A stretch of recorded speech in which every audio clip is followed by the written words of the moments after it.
উদ্দেশ্যটা কি সেটা শোনো। উদ্দেশ্য হচ্ছে আমাদের সারা বাংলাদেশ ব্যাপী শিক্ষকদের কিছু দাবি দাওয়া নিয়ে আলোচনা চলছিল।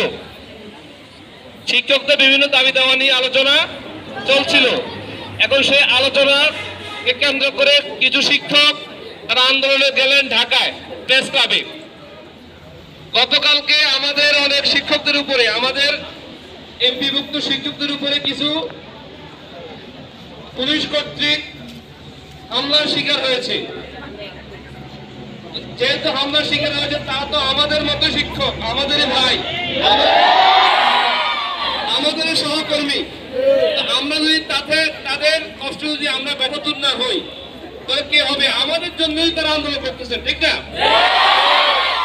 আমরা তাদের এই আন্দোলনের সাথে একাত্মতা পোষণ করি এবং তাদের প্রতি যে নির্যাতন করা হয়েছে তার প্রতি আমরা একাত্মতা পোষণ করি, যাতে করে আমাদের দাবি দেওয়া আদায় করা হয়। কেন আমাদের শিক্ষকদের উপরে আন্দোলনরত শিক্ষকদের উপরে কেন আক্রমণ করা হলো? আমরা এটা বিচার চাই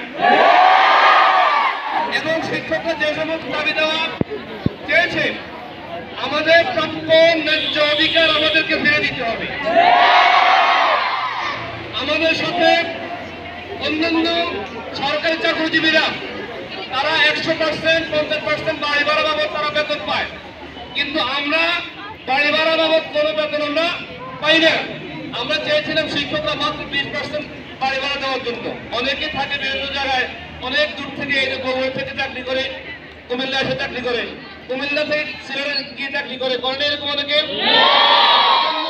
মাত্র 20% বাড়ি ভাড়া চেয়েছে শিক্ষকরা, 20% বাড়ি ভাড়া দেয় নাই, বরং পুলিশ কর্তৃক আবার শিক্ষকদের উপর নির্যাতন করা হয়েছে।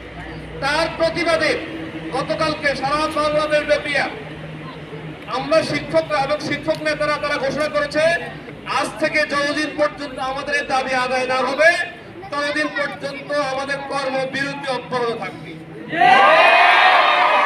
বর্তমানে হচ্ছে আমাদের আমরাও মাদ্রাসায় আসবো, আমরা ক্লাসে যাবো না যতদিন আমাদের দাবি।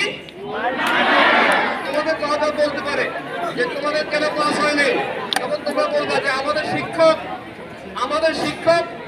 শিক্ষকদের উপরে কেন আক্রমণ করা হয়েছে। যতদিন পর্যন্ত এটা বিচার না হবে, যতদিন পর্যন্ত শিক্ষকদের দাবি দেওয়া আদায় করে না দেওয়া হবে, ততদিন পর্যন্ত শিক্ষকরা যে নিয়মে কর্ম বিরতি পালন করেছে আমরাও তার সাথে একাত্মতা পোষণ করছি। সকল গুলো আহ্বান জানিয়ে আমি আমার বক্তব্য শেষ করছি।